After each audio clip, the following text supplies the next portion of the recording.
Guten Abend. Ich meine, es ist ein schwaches Mikrofon. Ist ein Dank auch für den Ansatz nach ganzen Nachmittag, weil jetzt kommt der Höhepunkt von dem Tag.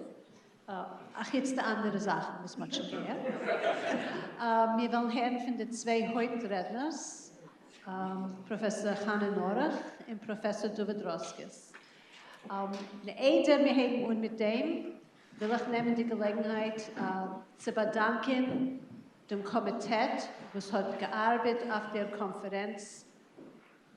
Teil von uns kommt 2 Jahre lang, andere ein bisschen weniger.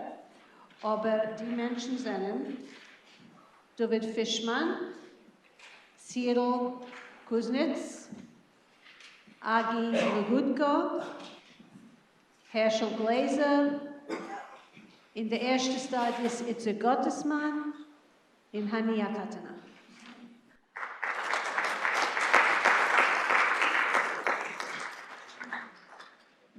Weil wir haben mit auf mijn rechte zaak, Professor Trעdανערס. Gaan we het reden of English. Anita Norwich is Collegiate Professor Emerita of English and Judaic Studies at the University of Michigan and is currently serving as academic advisor to the Center for Jewish History Fellowship Program. She is the translator of Two Feelings by Celia Dropkin, forthcoming in 2023. Fear and Other Stories by Hannah Blankstein, 2022, and A Jewish Refugee in New York by Katya Molodovsky, 2019. She is also the author of Writing in Tongues, Yiddish Translation in the 20th Century, Discovering Exile, Yiddish and Jewish American Literature in America During the Holocaust, and The Homeless Imagination in the Fiction of Israel Joshua Singer. She translates Yiddish literature and lectures and publishes on a range of topics concerning modern Jewish cultures, Yiddish language and literature, Jewish American literature, and Holocaust literature. And she will be speaking on the topic Yiddish Matters. Trעdανערס.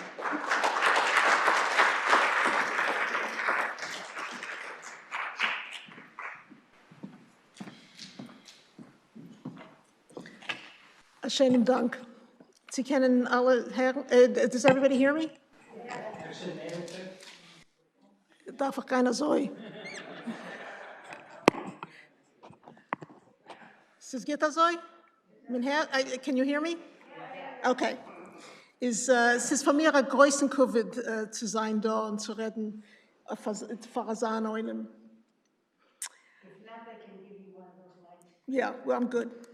I'm sure you're familiar with the expression that says, English redt sich.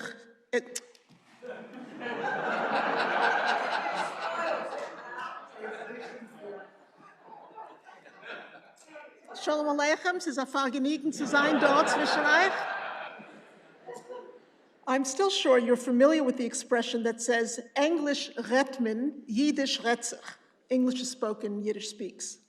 That was certainly true for me. But as a graduate student in English literature here at Columbia, to me, that meant I could speak Yiddish, my first language, but neither read nor write it. I had never intended to be a PhD student, but since I was one, it finally seemed wrong to be functionally illiterate in my native tongue. In those days, an English PhD required reading knowledge of 2 languages. If you were a comparative literature student, you needed a third one. French and German were my 2 languages, but when I asked to use Yiddish as my third, the English department said no. What would I do with it? How could it possibly be useful for someone studying the history of the English novel, as I was? Was there even a literature in it? And so on. This, when the Center of Yiddish Studies in the United States was 2 floors below the English department in Philosophy Hall. My advisor, who liked to cut through bureaucratic nonsense, suggested I petition, saying I would do a comparative field in my orals in Yiddish literature, She would sign off on it, the department would have to approve it, and I could either do that field or not. I have to confess, this is one of several confessions, so pay attention. I have to confess that at that point, I don't think I could have named more than 3 Yiddish novelists, but I petitioned, English agreed, and I went down to the 4th floor to see what the next steps might be. There, of course, I met Mordkhe Schaechter, who spoke to me in Yiddish for a half hour or so, handed me college Yiddish, and told me to come back when I could read it. This is a true story. A couple of months later, he randomly opened the textbook, asked me to read, and I passed. But by then I was hooked and wanted to read more. My experience seeking out other mentors at Columbia or beyond was initially much less successful. I was told it was too late. I was too old. I was in my mid-20s. I couldn't possibly catch up. One senior scholar told me I had to learn to type in Yiddish before proceeding any further. Another asked if I was capable of speaking what he called normal Yiddish, by which he meant klal Yivo Yiddish.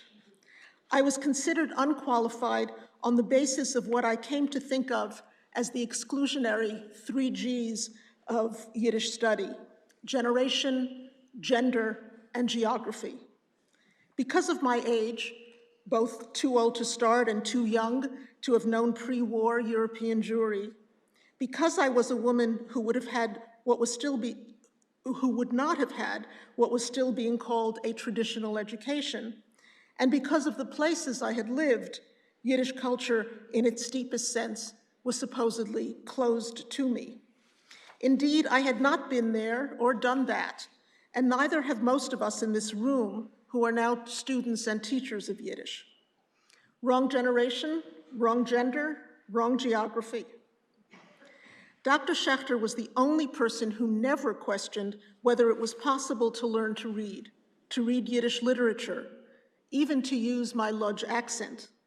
In fact, he seemed to revel in that accent, now and then catching up with me on campus, pointing to something, a body part, a polite one, my chin, my elbow, the floor, or the ceiling, and asking, wer sollt man das gerufen bei euch daheim? What was this called in your house? Other people insisted I learn and teach klal Yiddish, which I did for many years. And indeed, as you have heard from many people before, every now and then I'd give him a word that he would write down on a 3x5 index card, making me feel at least important.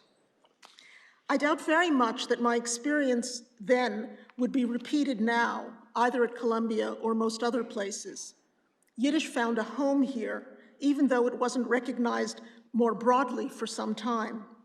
I can't imagine the English or any other department now asking if there is a literature in Yiddish or whether it's worth studying. I can't imagine a Yiddish professor who tells a student that she's too old or too young, too far behind, too American. Dr. Schaechter was too committed to the present and future of Yiddish to do that. One more anecdote, if I may.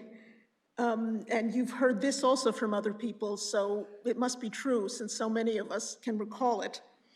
I once met Dr. Schaechter on the subway. I can't remember where either of us was going, but he got off the train before me. When he stood up, I saw he'd left something on his seat. Perhaps it was something about Jugendruf or Affenschwell or some other printed Yiddish pages. I stood up to give it back to him, thinking he'd forgotten it, but he said, "Nein, los es, Menschen dürfen wissen." No, leave it, people need to know. I suppose some might call this advertising or even proselytizing on behalf of Yiddish. I think for him, it was a way of opening a door or a page to welcome others into a vibrant community. When I pursued that oral exam in Yiddish prose, I wrote to a distinguished scholar. You will notice I'm not using names here, quite deliberately. When I pursued that oral exam in Yiddish prose, I wrote to a distinguished scholar to ask what I should read. I was sent a list of some 100 works. along with the warning that I wouldn't be able to read them all in time to take my exam. It took me almost 20 years to wonder why there was not a single woman on that list of short stories and novels.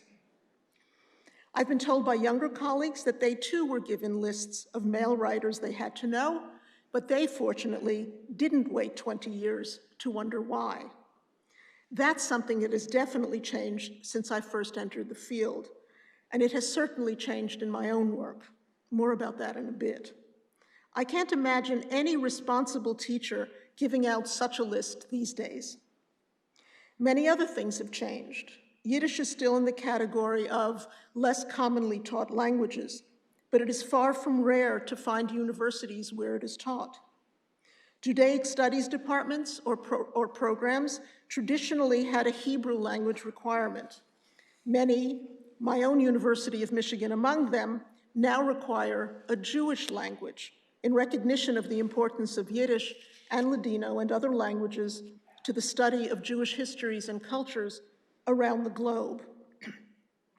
At Columbia and elsewhere, the leading scholars of Yiddish at universities were linguists. Max and Uriel Weinreich, Michael Herzog, Mordkhe Schaechter, Shifty Fishman. More recently, and for me recent means the last 30 or 40 years, more recently there was a shift to the academic study of Yiddish literature, and even more recently, at least in my own case, to the study of Yiddish translation. Where once it was possible to have critics of Yiddish literature who knew little or no Yiddish at all, now that would at least raise questions about competence. Alongside these changes, and both cause and effect of them, we've seen the extraordinary explosion of interest in multiple media. Klezmer music, film, plays, folklore, something called Yiddish dance. If Yiddish is no longer the lingua franca of Ashkenazic Jews, rumors of its demise have been, as the saying goes, greatly exaggerated. My own work has turned to Yiddish prose by women. Recently, in a class on Yiddish women writers, I was told by some of the students that my perspectives on issues of gender were a product of second-wave feminism. I took that as a compliment, but I don't think it was meant as one. What had once been a source of personal and scholarly pride was now considered by some to be a sign of being stuck, having missed some crucial developments in the culture and politics of gender studies.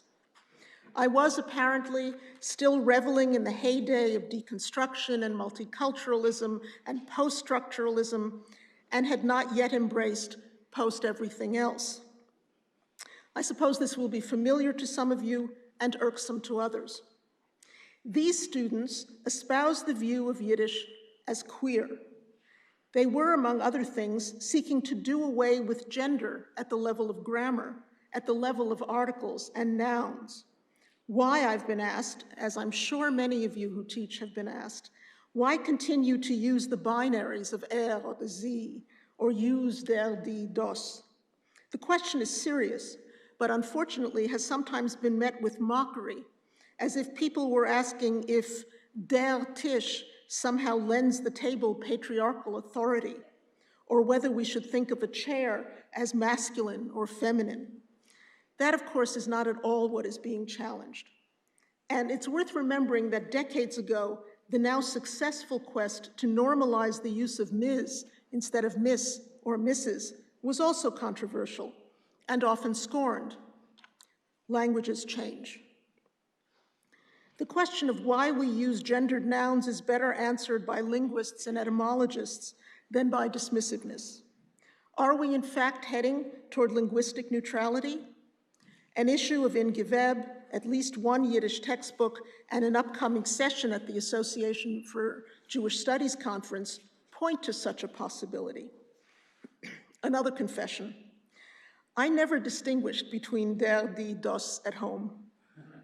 Some would dismiss this as ungrammatical, non-standard Yiddish, as indeed it was. Or perhaps it now seems like a harbinger of things to come. Queerness has been attributed to Yiddish because it is a minority language, non-hegemonic jargon.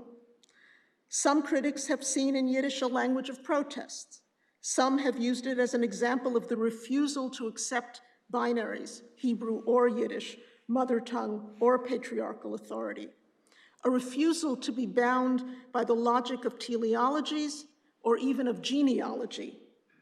I say the latter about genealogy with a bit of hesitation, given the yichus of several people here who are related to Dr. Schaechter or the names I mentioned before, and who are indeed part of the genealogical golden ecate.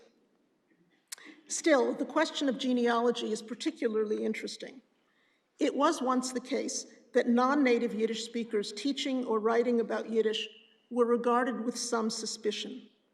Even not having grown up in Yiddish shulas could raise an eyebrow or two. Inevitably and productively, genealogy is not as meaningful a measure of anything as it once was.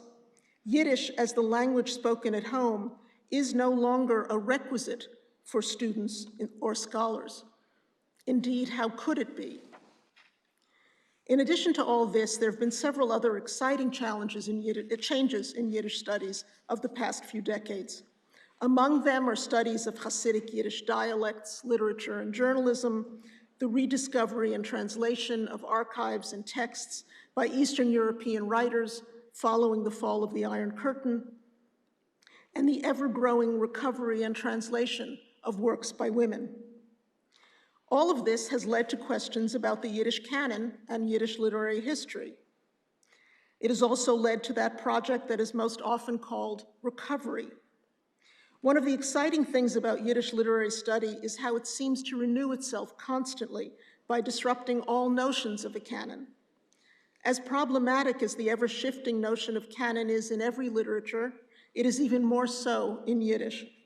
It is not a useful category for post-rabbinic Jewish texts, or more pointedly, for modern literary texts in Yiddish. Who is in and who is out changes with each new translation, each deep dive into the archives, each new course syllabus. And if we think we know what's there, we don't go looking for something different. We may not even notice it when we see it. Such has been the case for women novelists in Yiddish. Once, we asked for an expansion of the thing we called the Yiddish literary canon by insisting it include women, as of course it should have.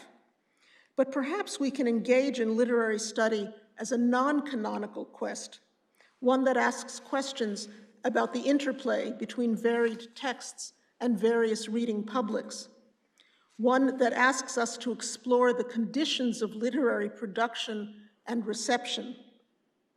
Yiddish literature as a study that does not ask about lineage or die goldene Kate.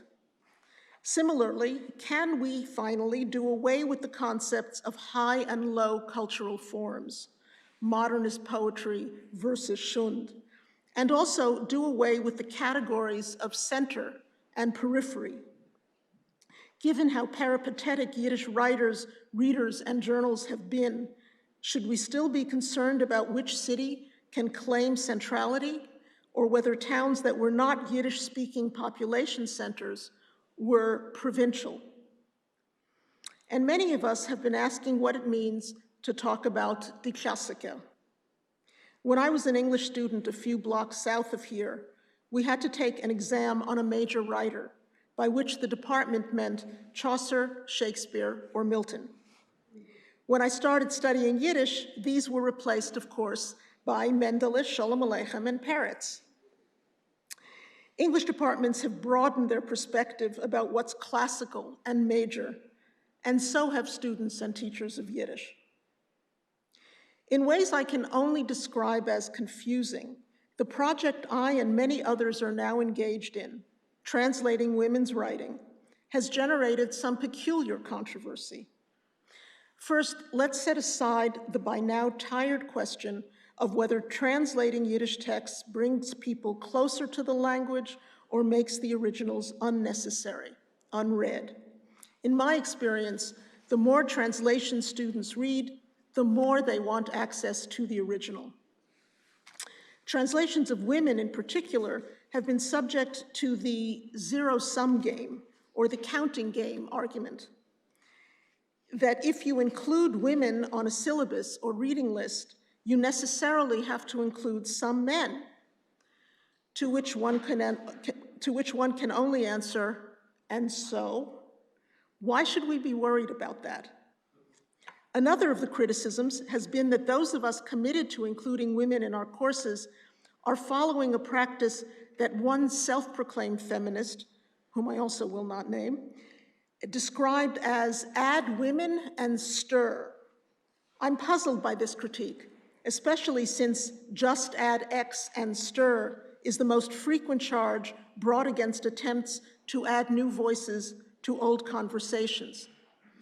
This critique is meant quite explicitly to suggest that those who seek to add to what is being read are not doing the serious work of challenging and overturning the terms of analysis, that we, are not rejecting the disciplinary practices of literature, history, philosophy, and so on, but merely asking to be included in the pot that is being stirred.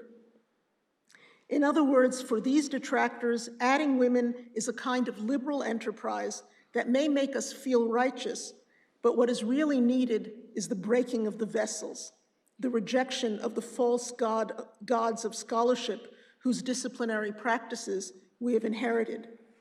This is not a critique we should ignore, but it is more polemical than practical or convincing. As anyone who has ever stirred a pot knows, if you add new ingredients, you inevitably change the product.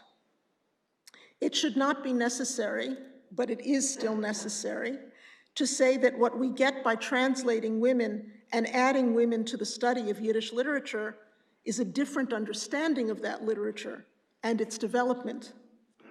Increasingly, we ask if men and women understood modernity and modernism differently, if their experiences of secularization and modernization were the same.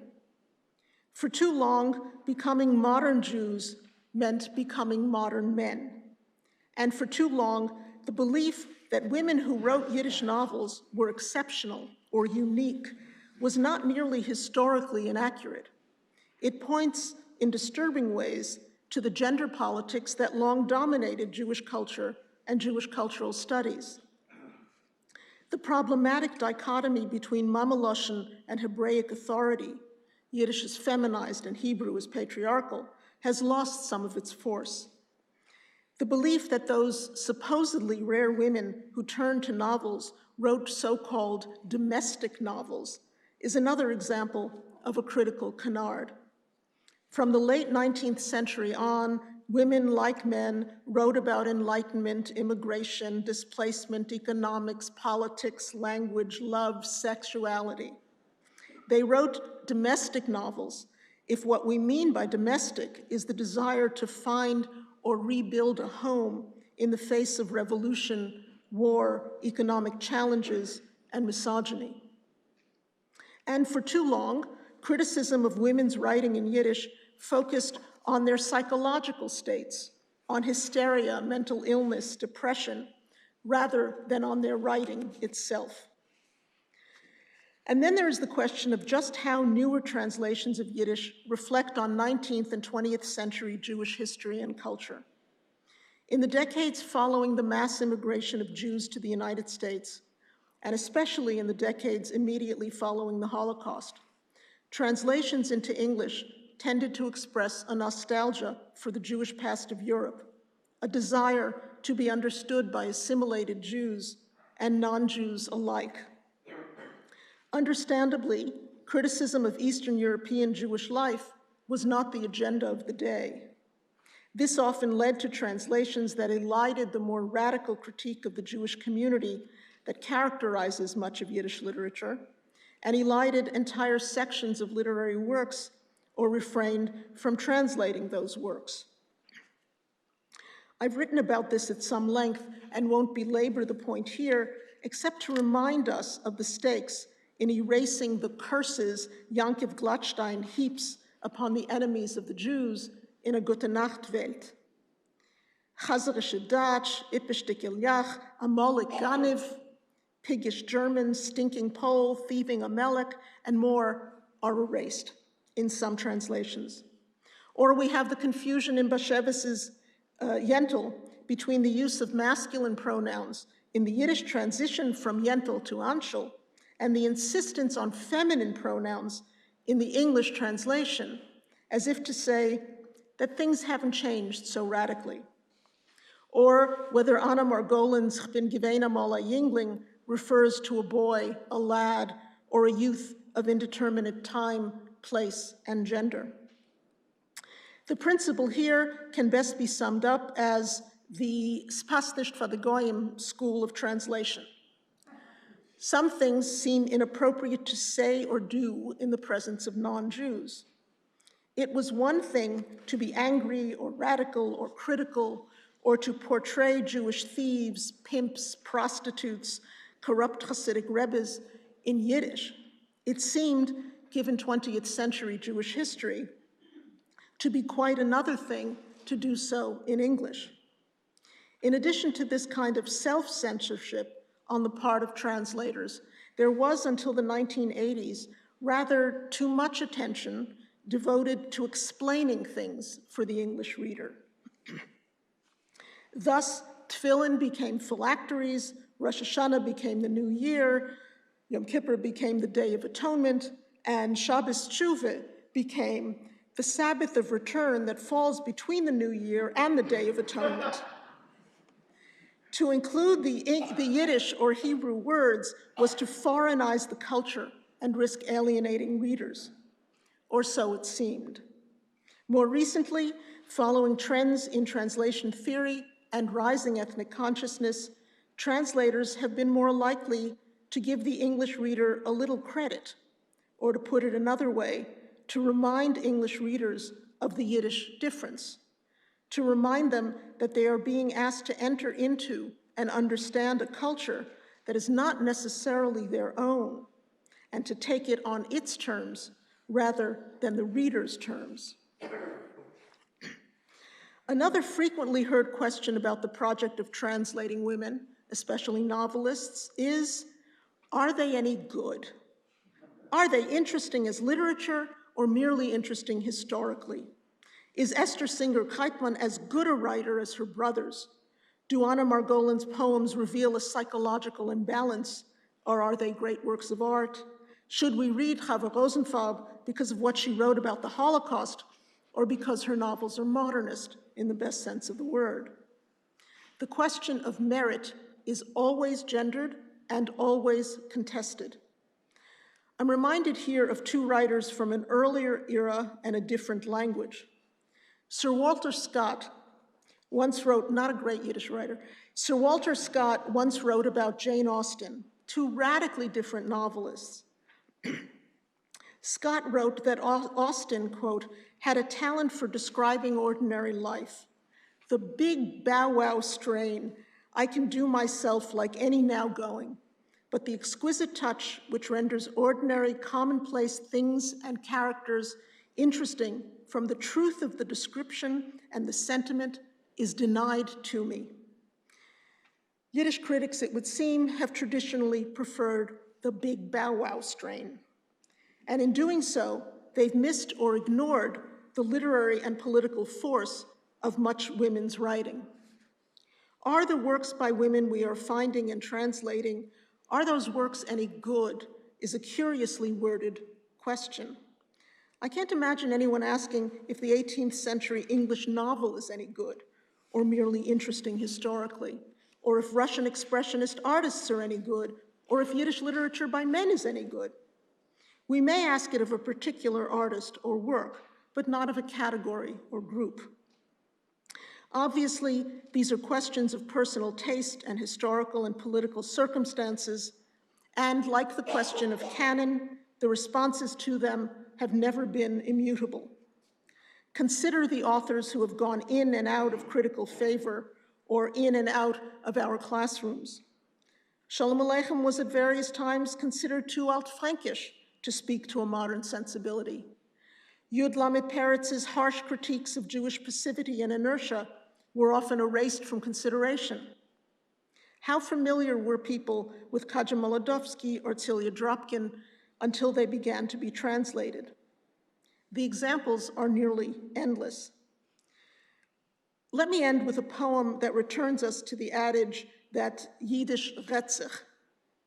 The poem is by Mordkhe Schaechter, and if David is telling me what I should do, that would be very nice. I'm going to step away from the computer. The poem is by Mordkhe Schaechter, and it's entitled Wasser on Loschen, which has been translated,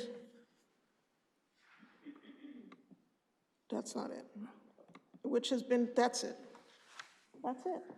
which has been translated by Marcia Falk as water without sound. Or perhaps we should translate it as water without speech or without language. Wasser on Loschen. Der Jam hat von sein Seid a Rippe rausgerissen und gesagt, geh, leg sich dorten, sei mir a Simmen, als ich bin groß. Mächtig bin ich, geh, sei mir a Simmen. Liegt der Kanal bei meine Fenster stumm. Was kann noch treuriger sein, wie Wasser on Loschen? The obvious reference is to the story of Adam and Eve, the second story, where Eve is no longer an equal being as she was in the oft-forgotten first story of creation. She is now a part of the man. Nothing, Tussman suggests, can be sadder than to be on Loschen, without speech or language or tongue. But like Yiddish and like women, water is never really silent. The water in the sea speaks in this poem, even if the water confined in the canal doesn't. Der Jam hat gesagt, the sea said. Like Tussman, Yiddish refuses to be silent. The poet isn't demanding the power to speak. She already has that. She's demanding to be heard, that we listen instead of assuming that age-old beliefs are actually truths.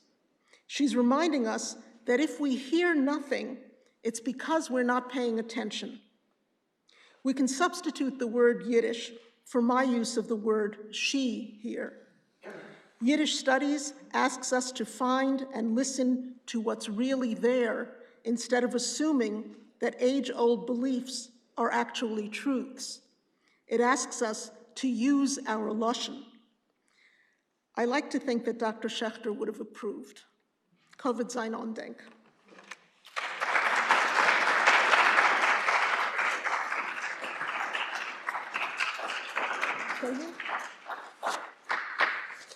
We will entertain questions at this time for Hannah before we move on to Davidowski.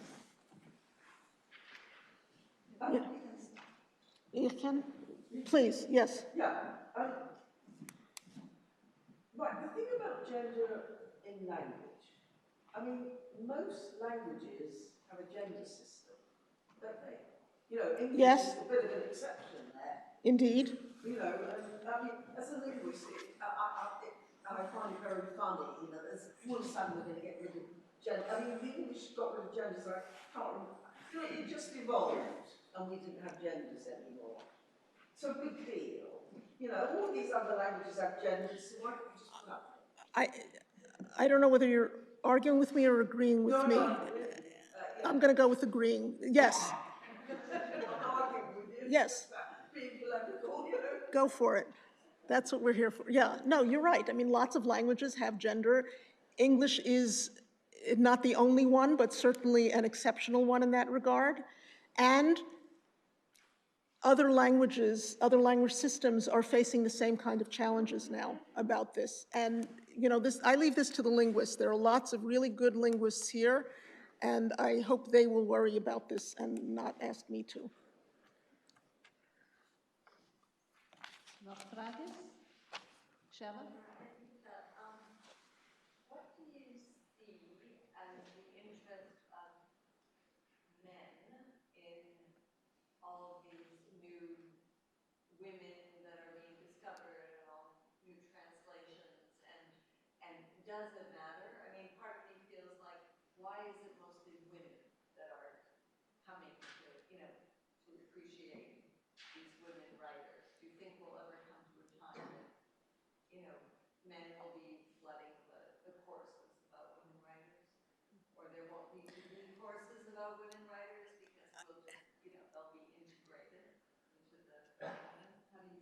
the latter would be my hope, in fact. I was supposed to be teaching a course, which I didn't teach because of COVID, this semester, it's still this semester. I was supposed to teach a course at Yale called the Klassiker, sorry, it was an English course, the Yiddish Classics and Modernity. And I've taught it before many times, different places, and it's always been the big three, because those are the classics. This time, I added women on the syllabus who lived at the same time in order to ask a different set of questions. Not what makes these works classical and these not, but how modernity and classics is understood in both of these cases. I mean, I'm hoping I'll teach it at some point, but, you know, the question about, you know, whether men are interested in this, why would men be interested in this? I guess I could turn this on the men in here, and then you'd all have to say, "Ooh, I'm really interested in this," or you'd really be out of luck here. You know, the flip answer, which isn't entirely flippant, is I hope that they would be as interested in this as the women have been in male writers. I mean, yes, you're right, that most of the people who are doing translations of women writers at this moment are women. There's an agenda there. But once this becomes more, and it's not only women, I should add. I mean, increasingly there are men who are doing it as well. And you know, my hope is that when men become as enlightened as they should be, they too will turn in greater numbers to this work. So as someone that's 110% agree with you, I want to push back a little and ask about your point about aesthetics, that asking if the writers are any good is a gender question and historically and culturally and relationally contingent. I agree with all that. And yet, one could turn your question on its head and say, the reason it's important to translate these writers is they are good, right? They've been overlooked, right? And aesthetics is important because we only have so much time to read in this world, right? There's so many women writers and queer writers and writers of all genders that have been completely overlooked, right? So read them, right? So translate them. And so I think the question is, are they good? Is it a useful question? I'm not suggesting that it's not a useful question about individual texts or individual writers, but the question of good, I'm suggesting that it is a useless question when it's of a whole category of writing. You know, do women write good Yiddish? You know, I've been asked this when I started turning to work on women. Yes, you can ask it about an individual writer, but that answer is an interpretation. It is not, you know, Torah. It's not from Sinai. It's historically contingent. It's personally contingent. And as I said, you know, that authors go in and out of favor based on that. Individually, I can say that the works I've chosen to translate or write about are works I care about for various reasons. I like them. I think they're good. I think they're fascinating. I'm furious that they're not better known, you know, that kind of motivation. And I think all of us who turn to translation of any kind turn to it with that kind of motive. Dank. Ich meine, noch eine Frage? Okay, Chaim? Das ist die letzte Frage, ja? If it's accepted that there's the change in where we go from the removal of certain meaning, how do you foresee the two worlds working this situation out? Because we are a stubborn people, where we will not, and there is a movement of the two. Is it a 100-year process? Is it how do you see them coming together? Okay, so I don't. They've already come together in some place. I mean, the fact that, you know, my Lodge Yiddish says the tish, the benki, you know, it says duh, and Hasidic Yiddish, many Hasidic Yiddish speakers also do away with it. is a sign that at least somebody's doing away with it already. I'm not arguing to do away with it. I want to be very clear about this. I'm describing what's going on in the world, not what I'm hoping will go on in the world. Nonetheless, again, I use the same example I used, when I was speaking before. People thought Ms. was crazy. Who the hell needs this? There's a Miss, there's a Mrs. I understand who's who. There was a lot of pushback from women as well. And now it's sort of, really, what was the fight about exactly? I'm not suggesting... I'm on your side with it. I actually understand where you're coming from. What I'm saying is the coming together of the two. Is there going to be a class war? Is there an acceptable way to do this in any? I think, with all due respect to everybody here, I think that Yiddish linguistics is not the topic that will create a class war in America.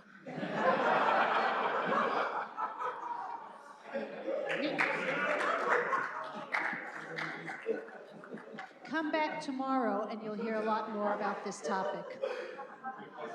Gut. Wir gehen rüber auf unsere letzten Redner von Tug.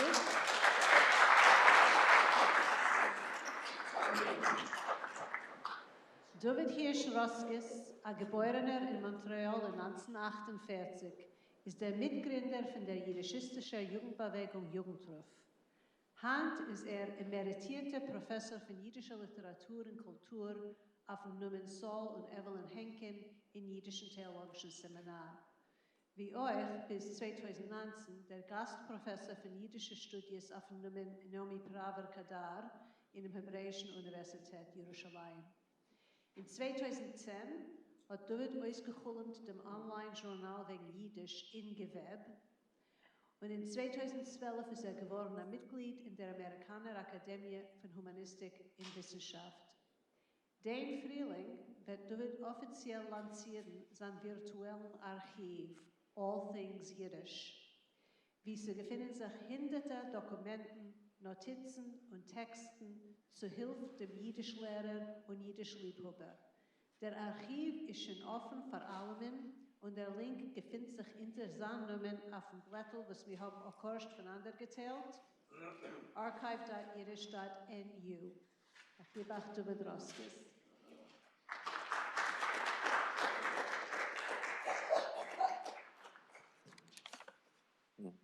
Guten Abend, euch. Yiddish ist eine goles Sprache und so wird sie schon bleiben als Sof Koladeures. Goles ist unser Jichesbrief und wir mögen sich greifen damit. Yiddish kann dienen wie ein Orla Goyim, Tage a Dank dem Koyach zu schöpfen von Goles und zu schaffen in Goles. Befragt, bei heutigen Tag, wenn Millionen Menschen sind oder entlaufen oder vertrieben geworden von daheim, ist Jiddisch der Beweis, als eine Sprache und Kultur können sich beneien auf einem fremden Boden ohne stabiler Heim. Unser Lehrer und Madrich, Mordkhe Schaechter, ist aber gewesen Territorialist und hat bestimmt Eufen nicht gewollt Scholle machen mit dem Status von Jiddisch wie eine Goles-Sprache. Von dem ersten bis zum letzten Atem hat Mordkhe gesucht das stabile, sichere Heim für Jiddisch und hat untergespart ihre Mäuren auf 3 Afanen, durch Einführen neue Terminologie, durch Normieren die Red- und Schreibsprache und durch Vereinheitlichen dem Ausleg. Von dem ersten bis zum letzten Atem hat geführt einen aktionistiken Kampf gegen der Hefgeres von der Jiddischgas, gegen den Untergangism von der jiddischen Presse und gegen der Zerlosenkeit von der jiddischen Jugend. Mich hat gelernt, bis der Sellner schmeckt Pulver. Lieber Reb Mordkhe, ich gehöre zum zionistischen Lager und ich stehe da im jiddischen theologischen Seminar, wo ich habe bemaschig 46 Jahren geprüft aufbauen an akademische Heim für Jiddisch, will ich heint offen führen mit euch ein Stückel Polemik, führen mit euch ein Machleukes L'Shem Jiddisch. Hat nicht abgeschätzt, wie viel Golles Amerika hat aufgetan für Jiddisch. Hat nicht benommen, wie viel Koyach von Beneiung es hat gesteckt in den Prozess von Sprachgolles. Der Ikar da in der Jiddisch-Stadt New York. Und der Pfarr hat versehen die Sprach- und Kulturäußeres, was die Stadt New York hat geschaffen und uns übergelost bei Jerusche. Nicht nur jeden Achenu Bnei Israel, nur alle Ausgewanderte, alle Immigranten, Pleitim, Geratewette, wo sind davon und wie nicht ist der Gange nachher zu der größten Stadt von Antrennung, der Irrmiklat auf der Welt. Unser Sprachgoldes hat 3 Aspekte. Schon 150 Jahre, was unser Sprachgoldes ist, ein Kibbutz-Golies. Unser Sprachgoldes ist ein dialektischer. Der Hauptbeschaff und Hauptexport von unser Sprachgoldes ist der Mythos von Golles und Beneiung. Kapitel 1, a Kibbutz-Golies. Der East Side ist gewesen a Bovelturm. Jeden reden Jiddisch in alle Gubernias und in alle Imperies. Und mit einmal befinden sie sich auf der East Side. Sie kommt an Erevrav von Jiddisch-Reders, von Kurland, Lite, Polen, Galizie, Volin, Bessarabie und Ungarn. Alle Keules, Dialekten und Ideologies von Jiddisch treffen sich und stoßen sich dort zusammen. Nicht nur fallen sie herein in eine Kesselgrube, wie es heißt, David Ignatows Roman von 1913, nur in einer Sprachkessel, euch. Lassen wir sich dermonnen, was kommt vor mit Mottel, Pesi dem Chasens. Wie bald ist, und seine Sprache, ganwenen die Grenze kein Brot. Es warf sich bald in die Ohren, wie fremd und äußerlich, es klingt der Jiddisch von den Galizianer Jiden.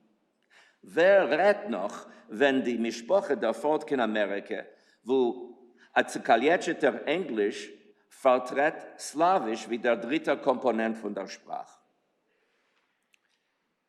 In 1882 ist der 21-jährige Avrom Kahan gestanden auf dem Scheidweg. Die Ochrane, die zarische Geheimpolizei, hat schon geschmeckt seine revolutionären Spuren und hat gewusst, was Gähã verlassen Russland. In Ades hat sich begegnet mit den Gründern von der Am-Olam-Bewegung. Und in einem mit sie hat gesollt schaffen eine landwirtschaftliche Kolonie in Oregon. Aber in Castle Garden ist die Gruppe sich voneinander gegangen. Und Kahn ist schon geblieben in New York auf ewig. Also herum ist Kahn geworden der erste und samme wichtigste Vermittler zwischen Marxismus und Mameloschen, Jiddisch und Englisch, dem Greenhorn und dem Bürger, dem russischen und Amerikaner Realismus, Schund und schöne Literatur. Wenn Kahn wollte gehabt weggefahren in Oregon, oder lass mal sagen, wenn wollte gehabt geblieben bei seiner wagener Stelle in The New York Commercial Advertiser und nicht übergenommen die Redaktion von Vorwärts in 1902, wollte Yankiv Gordon nicht gehabt als baldige und bleibige Haspor auf dem jüdischen Theater. Wollte Bintelbrief nicht geworden von Sint 1906, der same beliebste Rubrik in der jüdischen Amerikanerpresse. Wollte man in 1912 nicht aufgebeutem Vorwärtsbinien auf 175 East Broadway. Wollte der Zeitungsroman nicht geworden geknippt und gebunden mit der jüdischen Tagpresse. Und Scholemasch, Judith Singer, Salmen Schneer und Yitzhak Bashevis wollten keinmal nicht gefunden, als eine getreue Lehnerschaft alle Freitag, Schabbos und Sonntag. wollte die jiddische Lyrik von Morris Rosenfeld, Avrom Reisen und später von Manje Leib nicht geworden der Jesod von einer neuen jiddischen Folklore. WEVD wollte nicht gefunden ihr jiddische Stimme. Und ab Kans grandiose Matzeve wollte nicht gestanden an gegenüber Sholem Aleichems in der Ehrenallee von Arbeiterring bei Säulem in Queens. Anstatt zu werden Akkorden von einem Sprachgolles in Oregon und verlieren alles, Russisch und Mameloschen, Politik und die Presse, jiddische Prose, Poesie und Theater, dem jiddischen Arbeiter und das jiddische Volk, ist Abkan geworden der Melech, der Zar von unser Sprachgolles. Die Stadt New York und das Sprachkessel haben ihm ausgelöst von Golles, weil dort, wo alle seien in Sprachgolles, ist keiner nicht in Sprachgolles. Adrabe, wer es hat noch gewollt sich anschließen in die Golles-Reihen, wer es hat noch gehabt Golles in Herzen, hat sich gemusst auslernen zu reden und schreiben Jiddisch. David Edelstadt, ein Geborener in Kaluga, tief Russland, wird euch verhabt von der utopischen Visie von Amolam und der Fort in Cincinnati, wo wird noch mehr radikalisiert. Beißt sein Glauben auf Anarchismus. Beißt sein Sprach von Russisch auf Jiddisch. Beißt sein Wohnort von Cincinnati auf New York und wird der erste Redaktor von der Freien Arbeiterstimme. Dank sein dreifachigen Gilgul singt man bis zum heutigen Tag und über der ganzen Welt seine jiddische Hymnen von Freiheit und Kampf. Der russisch redende Joel Raskin kommt dann in New York zu seinen 26 Jahren, schon ein ausgeschulter Maler und Lithographist. Auf der East Side lernt sich aus ein grundigen Jiddisch und havert sich mit den jungen Buntaren von seinem Skal, was kämpfen für ein neues jiddischen Wort. Raskins Jiddisch-Muse drückt aber aus durch der spogelneue Kunstform von Cartoonen. Josef Perlman hat geendigt das russische Gymnasium in Bialystok, wo in der Heim hat nicht gehört kein jiddisch Wort. Hat russifiziert seinen Namen auf Ossip Dimov, hat sich keine Schön gewöhnt früher in russischen Kunsttheater, später in Habima, aber nicht geguckt auf die goldene Glicken, wird Dimov an unsere Kerl. Dank dem Talentensucher Boris Tomaszewski, was hat ihm gebracht, daher zu arbeiten in jiddischen Theater. Erst zu seinen 35 Jahren und erst da in einem New Yorker Sprachgolles hat Ossip Dimov gemusst sich auslernen Jiddisch. Der politische Polit und der Navenadnik, die Jesäume und der Josem, der Balchaloimes und der Greenhorn, der Künstler und der Kapzen, kennen in dem New Yorker Kibbutz Goliath schon alles gefunden. Eine freie Parteipresse verspiegelt ob alle ideische Richtungen auf der Jiddischgasse. Neue und vitale Tribunes für Literatur, Theater und Kunst. Faktisch eine neue Kultur, wo jeder Kloger wird ein Singer. Morris Winchewski. Und Jid grammt sich mit Lied, David Edelstadt. Das alles führt sich derweil auf Jiddisch. Und weil es führt sich auf Jiddisch, kann die Sprachguffe nicht stehen auf einem Ort. Die Sprache von Kibbutz Goliath hält sich in einen Beiten. Sie wächst wie auf Heven. In alle Richtungen, wie eine Schreibsprache und eine Redsprache, wie eine hohe Kultursprache und wie eine Sprache von einem ganzen Jahr. Auch was die Massenimmigration hat mitgebracht mit sich alle Jiddisch-Dialekten von der Alterheim, reingerechnet Meirev Jiddisch, was hat später gefunden am Mokke Miklet in Washington Heights, haben sich ausgeformt lechol Epoches 7 Amerikaner jiddische Subdialekten. Will sich Tage schaffen als Scheme, was soll abspiegeln sehr chronologischen Gang, sehr soziolinguistischen Vernehmen, sehr linguistisches Simonim. Und wir sagen die Deutschen, sehr Sitz in Leben.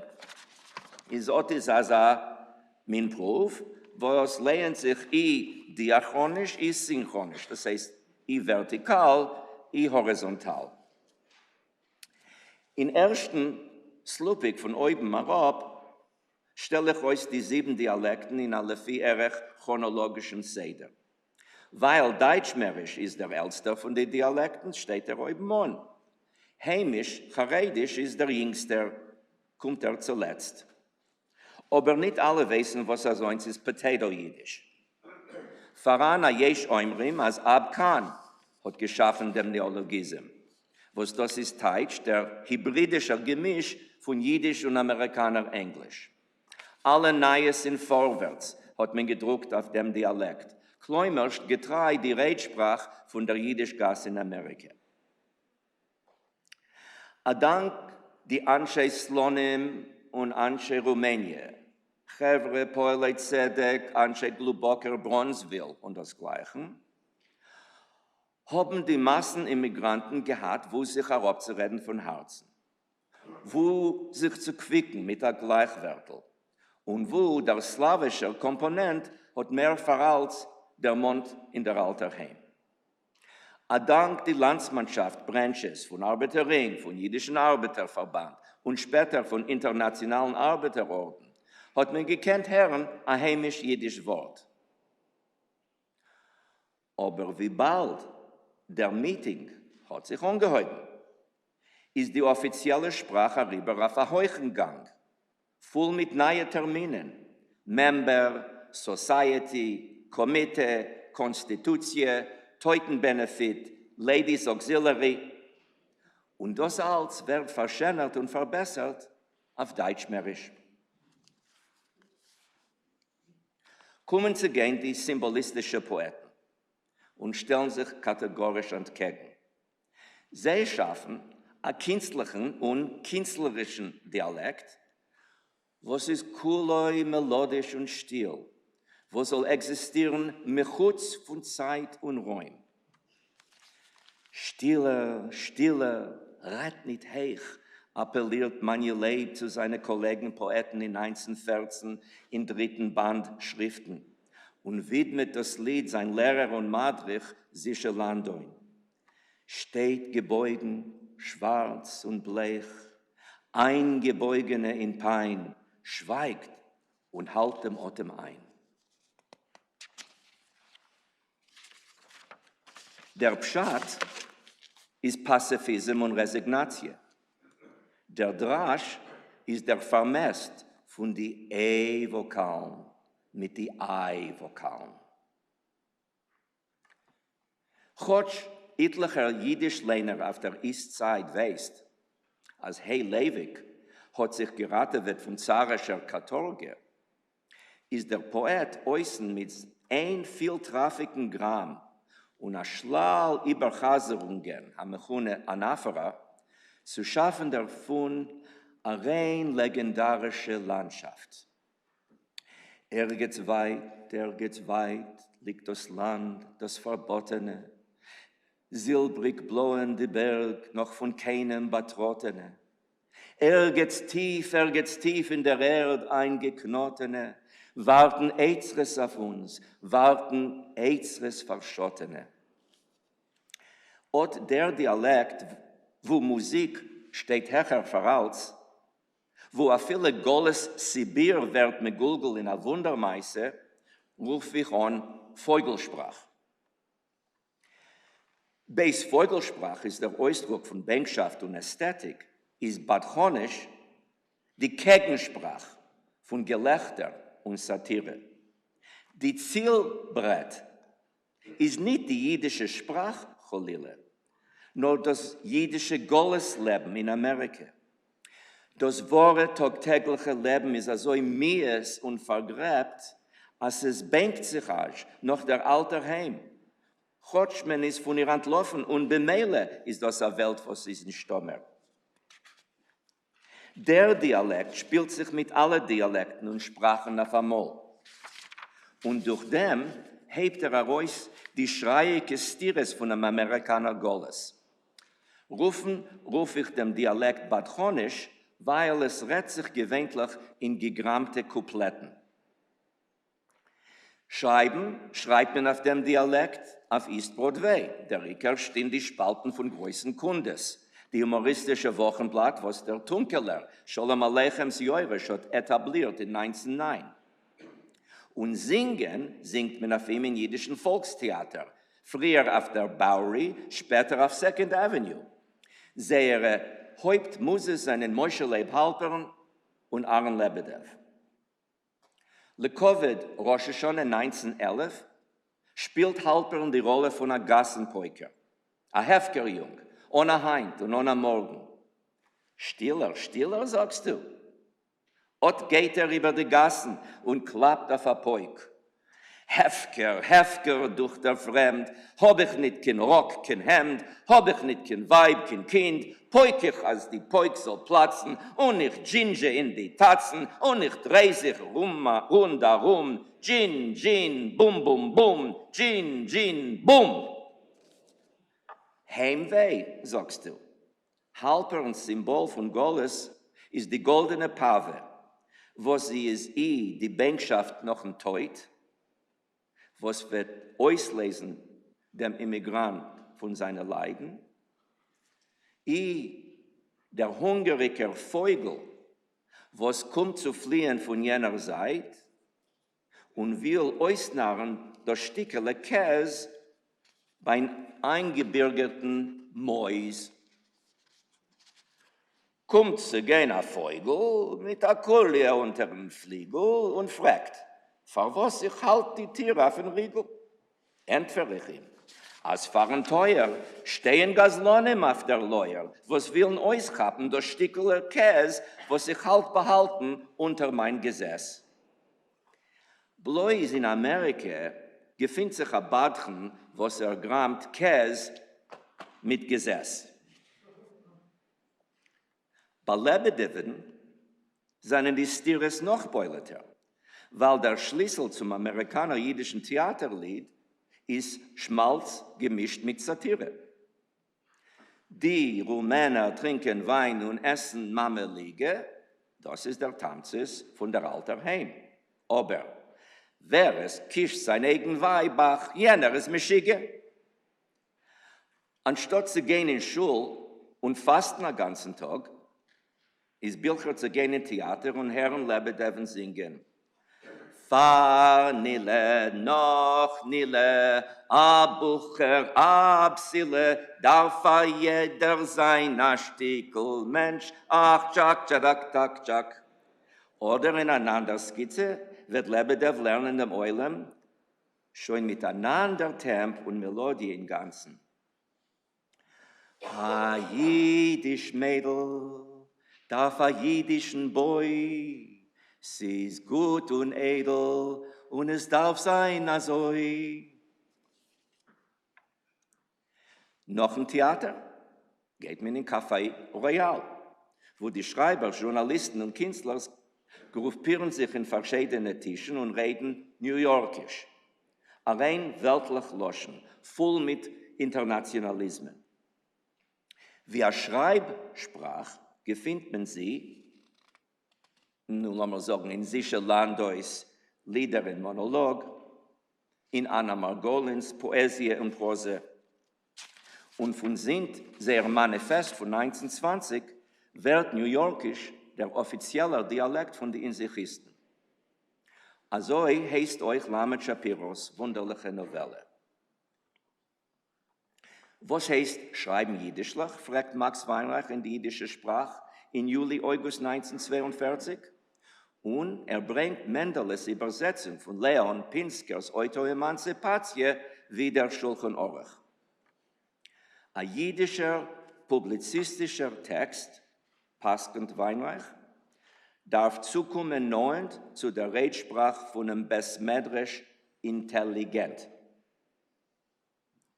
Später wird das heißen leitisch Mameloschen, bei Mordkhe Schaechter. Gott schreibt Mordkhe wird legen dem Trop nicht auf lomdischer Sprache, nur auf Poshet Volkigkeit. In einer gewisser Maß ist der Dialekt eine Synthese von New Yorkisch und Vogelsprach. Wegen heimischen jiddischen Dialekt wollen wir hören mehr Berichtig morgen von größeren Mumchim wie ich. Oib, ich soll ziehen als Sachakel von dem ersten vertikalen Slupik, wollte ich also gesagt. Etlicher Goles Sektor ist ein Kibbutz für sich. Und etlicher Kibbutz hat faktisch ausgeformt einen eigenminnigen Dialekt. Kapitel 2. Der dialektische Schlüssel zum Sprachgoles. Schon lang, was das jiddische Volk sucht, das Schlüssel zum Goles. Nicht umsonst sagt man, so lang wie der jiddische Goles. Der Pfarr in Schabbesdicken und Jontefdicken Musaf sagen jeden Bekol Ram. Mipnei chatoenu golinu me'arzeinu. Zulieb unsere sind wir vertrieben geworden in Goles. Lassen wir nur reinmachen unsere sind, wird Gott uns auslesen.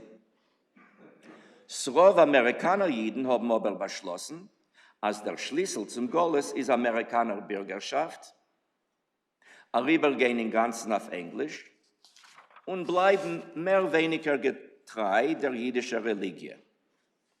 Amerikaner Jiden leben sich aus in 3 Welten. Die Welt, jene Welt, Roosevelt.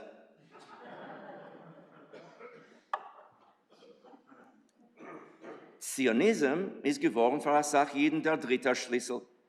A Soft machen zum Goles, nehmen dem Geurel in die eigene Hand herein und Eule sein. Der Pfarr ist die Chronologie von zionistischen Jeschiv eingeteilt in 5 Aliyot, von 1881 bis 1939, plus die unlegale Aliyah von den 1940er Jahren. Es ist aber voran ein 4. Schlüssel euch, und das ist Jiddisch. Jiddisch ist nicht nur der exter Ausdruck, der reifste Produkt von unserer Amerikaner Goles, nur euch sein Schlüssel. Und nehmen wir in Hand herein Avrom Noversterns wunderliche Heusoffe zu seiner Geschichte von der jiddischen Literatur in Amerika, kann gar ha'am ha'yudi. Und mit einmal beweist sich eine parallele jiddisch-zentrische Chronologie von der Massenimmigration in Amerika. Ich lehne sie da nicht über, weil sie ist abgedruckt auf dem Blättel. Werdet ihr es können allein lehnen. Aber geht guck, der Gang von Goles Amerika ist so dynamisch. Wer es emigriert zum ersten Mal und wer zum zweiten. Da sind die Teuren zum goldenen Land offen und da sind sie verriegelt auf 7 Schlösser.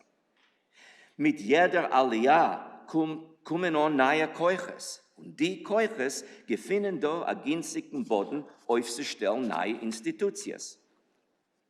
Die 3. Aliyah, die größte Qualie nach der Revolution von 1905 und die Pogromen in Russland, bringt daher ein Jam Onhebers und Balechaloimes. Bei Tag arbeiten sie wie Schneiders, Cutters, Hittelmachers und Tapetenkleppers. Und bei Nacht sitzen sie in literarischen Cafés, wo für 5 Cent kommen absitzen den ganzen Abend und ausholen eine neue Kultur und eine neue Gegenkultur. Ort feiert dem Eastside dem 1. Mai und es marschieren schon die Jungen, alle in einer Reihe, wie eine selbstständige Gruppe. Kedei, man soll sie besser erkennen auf der Gas und kedei, sie sollen kennen Häusigen von sich allein, hat Joel Raskin verewigt in Kundes in sein wunderlichen Cartoon, wie sie gehen. Und das ist von dem 5. Mai 1911. Was wollen sie? Was fordern sie? Was liegt sie klein in Sinnen? ist zu agitieren und piketieren für lange Schures und große Buchstaben in unsere Lieder. Janke Wadler. A Quoder für ein Lied. Bankier, das ist der Pennomen von Josef Bank. Freie Betteln in Kundespark. Josef Rolnick. Freie Zigaretten. Hey Rosenblatt. Berosch von der Reh spielen die Kaffafidel, tanzt der Malachamowes. Für was? Weil bei Nacht sitzen die beim Schreibtisch, seien die Poeten dekadenten Verton nur mit dem Teut. Aber als beit sich mit der Vierter Aliyah, jetzt kommen schon noch neue, reife intellektuelle und künstlerische Keuches. Was zu lieb der Milchome bleiben sie da stecken. Borochow, Dimov, Gladstein, Shalom Aleichem. Die erste Weltmilchome und Churben Galizie schaffen ein Gewaltriss zwischen da und dort. Mit einmal reißt sich über der lebendige Kontakt mit Mitteleuropa. Plötzlich fühlen sich die jungen Immigranten, als sie seien geblieben Jesäumim, weit von Tate Mame. Nicht Immigranten seien sie, nur bepoil Mamisch Geulim. Bisher haben die Jungen gewollt schaffen eine Mechize zwischen sich und die jüdische Gas. In 1914, bei Judith Schwarzen in der Heim, kommt vor eine Spaltung in seinen Reihen zwischen die reinen Ästhetikers mit David Ignatov, Sische Lando, Emmanuel Leben Birosch und dem sozial-nationalen Flügel, angeführt von Josef Opatoschu und Schwarz. Schriften bleibt die offizielle Tribüne von den Symbolisten. Beis Opatoschu und Schwarz machen Schabes für sich und geben heraus die neue Heim. Nicht umsonst wird manche Lebens stiller abgedruckt auf der ersten Seite von Schriften. Die Ästheten willen sich der Weiteren von dem Sturm und Drang, kedei zu bleiben getreu der Schönheit und Kunst. Azoi muss Jiddisch Amerika von jetzt an stehen auf die eigene Füße. Was einmal mehr wird der Gang von Goles Amerika ein dialektischer. Geht noch ein Guck auf den zweiten Slupig. Bewegt sich zwischen hoch und niedrig. Das heißt, der Dialekt belangt in die hohe Fenster, zwischen der Intelligenz und die offizielle Kulturapitropsim. Sie belangt auf der Gas, zwischen Amcha. Sie geht von oben herab, sie von unten herauf. Mit anderen Wörtern, für wem lohnt sich aufzubauen, ein selbstständiges Kulturleben auf der Goles-Sprache? Bloß für Yichides Gule? Sie für alle. Was sollen sein die Ziele von Ort der Kultur? Zu schaffen ein Netz, zu mildern dem ökonomischen Bruch, als Mann, man bedarf sie.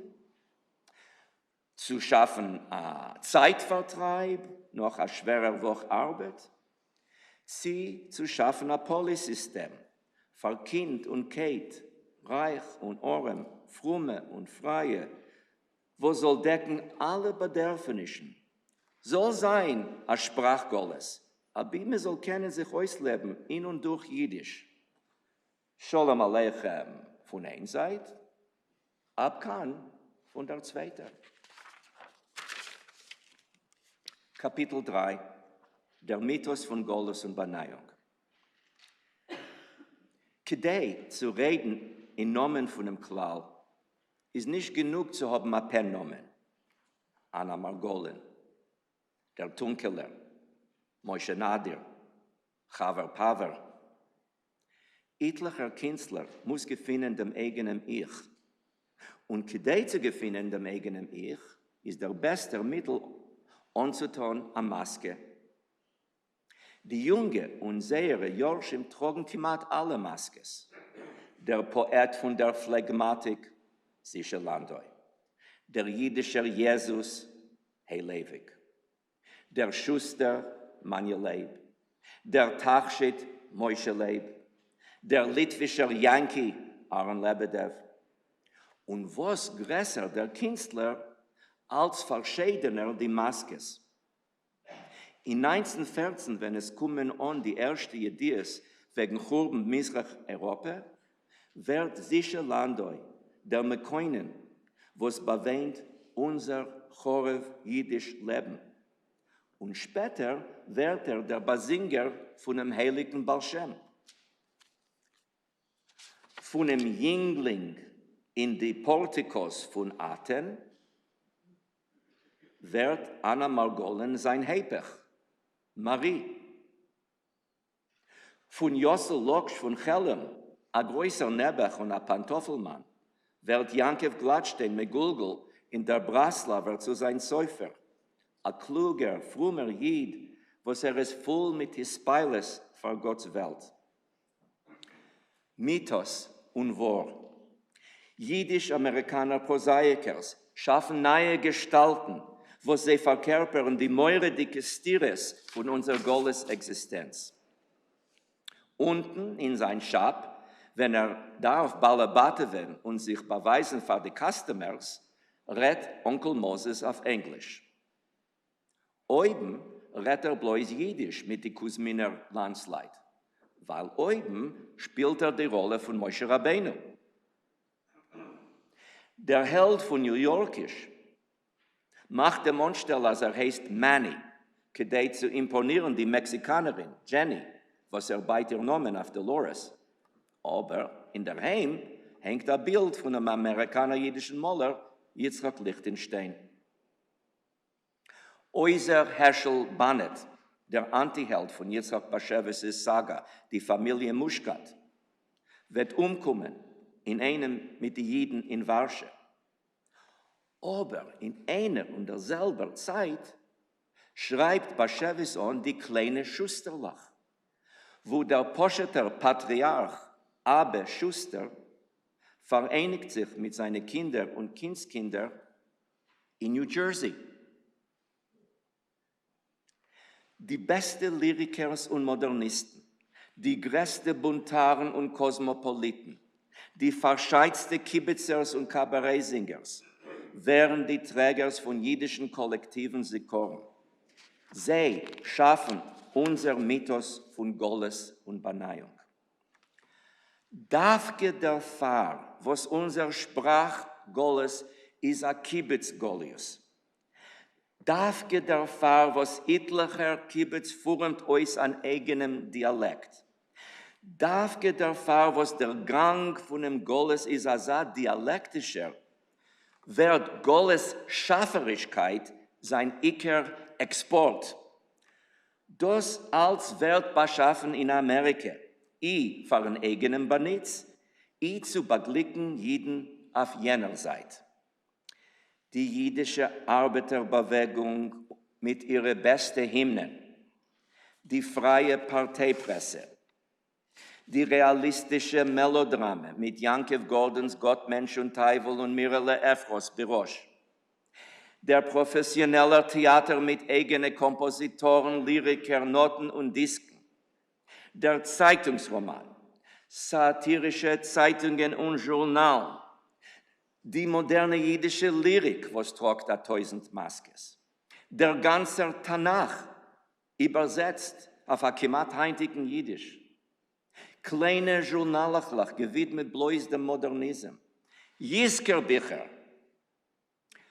jüdische Kinderliteratur, illustriert von den samen besten Künstlers, hebt sich an mit Manje Leibs Jingel Singel Chwat. Zuerst gedruckt in selben Nummer Schriften, was öffnen sich mit seinem Lied Stiller, Stiller. Josef Opatoschus in Polnische Wälder ist der erste originelle historische Roman auf Jiddisch, was wird ein Bestseller-Tage in Polen. Reb Mordkhe, Amerika, ist unsere Goles-Komödie. New York ist ihr Hauptstadt und Jiddisch ist ihr Sprach. Wie sagt der litwische Yankee, Aaron Lebedev? Was kann ihr machen? Es ist Amerika. Amerika und больше ничего.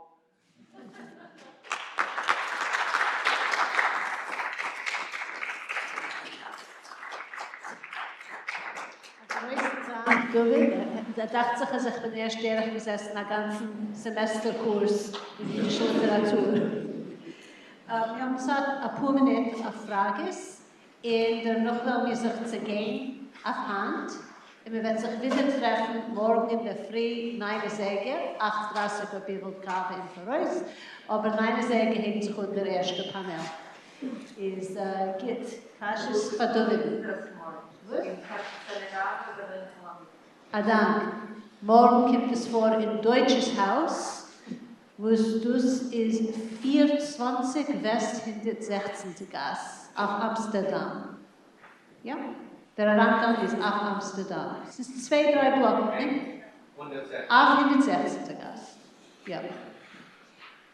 Sie sind in dem Programm, steht. In AG, wenn ihr kommt zurück morgen, bringt das Programm mit. Aber lassen wir hier in der ersten Kasche. Das sei alle weggelegt. Du bist. Das sei alle. Benjamin.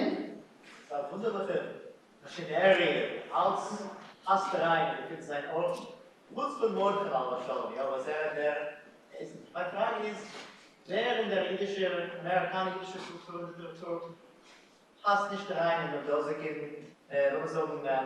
zufällig bestimmtes dicke Projekt. Kurz von Mordkhe, was ist, wir würden schon reisen, übergegeben, als territoriale Begriff, die Geschichte mit viel, wenn territorial ist. Nu gehört Avade in das Rennen, weil er zum Gedanken von Jiddischlach, von überbäuen Dialekt auf den Over und nehmen und raten und restaurieren die Sprache, wie es darf zu sein, in Goles Amerika, ist ein utopischer Zugang. Und herzlich ein. Ich habe angehalten mit einer rhetorischer Polemik, ja, mit meinem Lehrer und Mordkhe, Mordkhe Schaechter. Für was? Weil das ist faktisch eine Polemik mit sich allein. Weil ich bin ausgewachsen in einer Zwiebel, wo die Geschichte hat sich geendigt in 1940. Und alles, was ist schön, ist schon nicht da. Und ist geblieben über Jahre. Und das ist gewesen mein Animamen. Als Mann, ich habe gelebt in der Heim und noch ein Spur ein bisschen länger. Faktisch, als Mann, meine Mama hat gelebt. Ich bin geworden verhabt von dem Gedanken von Leitisch Mama Losch. Weil für mich ist das gewesen ein Ticken. Ja, lassen wir zurücknehmen die Sticklach und Brettlach und alles, was wir vergessen und alles, was wir verloren und zusammenstellen, Klaussprache. Wunderlich. Das ist eine wunderliche Sache. Keiner hat bisher nicht geredet auf der Sprache. Nur mehr, aber unsere Studenten wollen reden auf der Sprache. Und ich habe sich gelernt, schreiben auf ein Ideal, schreiben Jiddischlach. Mordkhe ist gewesen mein Lehrer. Vielleicht euch besser jeden Satz. Und ausbrachieren. Wie du hast es gehabt, Tag ein, Tag aus. Aber der Jugendruf hat sich geschaffen. Wir haben keine Sache nicht gekannt drucken, der Mordkhe hat das nicht ausgebessert. Und ich habe sich gelernt von ihm, alles, was wir mögen, was wir tun nicht. Aber in einem gewissen Moment habe ich sich herumgeguckt und gefragt, 1 Minute, wo seien wir da? Das ist doch Amerika und Amerika hat doch euch etwas geschaffen. Und der, was hat mich zum ersten verhabt, ist da gewesen, Aaron Lebedev. Ich habe angegeben, Herren seine Disken und ich habe gesehen, Agoen ist gewesen. Mama ist Agoen, was hat der gekannt von dannen und von dort und kein sagt, klappt sich nicht. Es ist doch, eine Skizze ist so und eine andere Skizze ist so. Es ist ein hybridischer Gemisch, also das ist wunderlich. Und mit dem hat sich genährt eine ganze Kultur. Agev, ich habe beschlossen, in der letzten Minute nicht zu nutzen das Wort Schultheater. Ich rufe es ein Volktheater. Weil das ist geworden, der Amerikaner jüdische Folklore. Let's not kid ourselves. Second Avenue ist gewähnt unsere Kultur. Wir wollten Folklore, wir wollten gewollt, es soll sein ein bisschen schöner und besser, aber faktisch ist das geworden, der Amerikaner jiddischer Folklore. Kolsmann, Jiddisch hat gelebt beim Volk. Nachdem, was haben wir? Sunrise, Sunset, Sunrise, Sunset. Das ist alles, was wir haben. Anatevka, Anatevka. Das ist es, das ist der ganze Sachakel. Noch dem, was Second Avenue ist nicht. Habe ich probiert, da zusammenstellen, ein Bild, was von einer Kultur, was hat sich geschaffen auf dem Boden. Und der Gedanke von Goles, jeden seinen nicht Kecholagoi. Jeden leben mit dem Begriff Goles. Schon ewig. Ich meine, als wir haben etwas, was zu lernen der Welt, wegen Goles. Und ich meine, als der beste Mittel ist Jiddisch. Und von allen Jiddisch-Kulturen ist die Kultur, was wir haben da geschaffen in Amerika, etwas als Einzelner selbst. Es ist nicht da als eine Sache. Keiner hat noch nicht geschaffen als eine Kultur, wie die jiddisch-redende Immigration. Will ich reinbringen Reb Mordkhe in dem Schmues. Ich will mit ihm führen weiter den Schmues. Sehr gut gesagt. Noch eine Frage, du Bär. Ich habe da keine Frage. Üblicher Teuer. Und man sagt, dass die alle selben Sachen, also sind die Frage. Und zufällig zunächst, was du verwendet, nicht vergehen wie das. Ob wir von allen Seiten mit den zwei Koren und das Öl. Ich habe nicht. Was verwendet mit den zwei Koren, aber das Öl, ja. So, mal leben und nachher.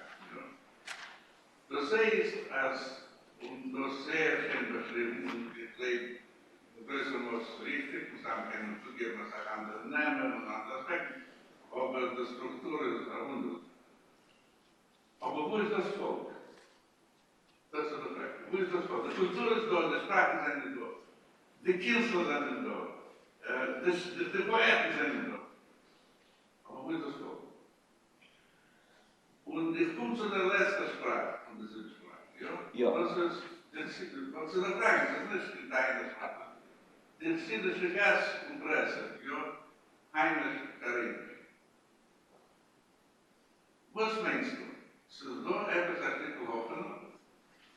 Sie wollen schaffen eine eigene Kultur. Sie haben sich abgeträßelt von Kimat alles, was sie da beschrieben. Versteht sich. Aber nicht so fast. Lassen wir sehen. Das ist der Anhang von, sie müssen alles schaffen von das Nei. Asja Weissmann hat angeschrieben ihr Doktorat wegen jiddische Wieglieder, bacharetische Feuer. Ja, interessant, was für Wieglieder singen chassidische Feuer ihre Kinder? Nun, wir wissen, als es ist da, kein Nora, schon tausender Wieglieder auf Jiddisch. Es ist da ein fertiger Boden, ein Jam, ein Oizer. Aber sie haben ein Husch und sie haben fabrikiert Zrof von den verrannenen Lieder, weil sie haben das schmeckt mit Haskolle. Etwas ist da Treff, etwas ist da Aprikosisch. Was tut man? Schafft man neue Wieglieder. Beleisbare ist, ich meine, als Hashir Lotam Rak Matchil. Das Volk geht weiter und die Fäden sind da und der Oizer ist da und wir dürfen erst sich bekennen mit ihm und werden Missionäre. Und der Rikasch Missionär, ihnen wenig. Ich weiß nicht, dass man da predigen von der ganzen Welt. Es ist genug, als wir so predigen zwischen eigenen. Gamsule Teufel. Gamsule Teufel. Schönen Dank.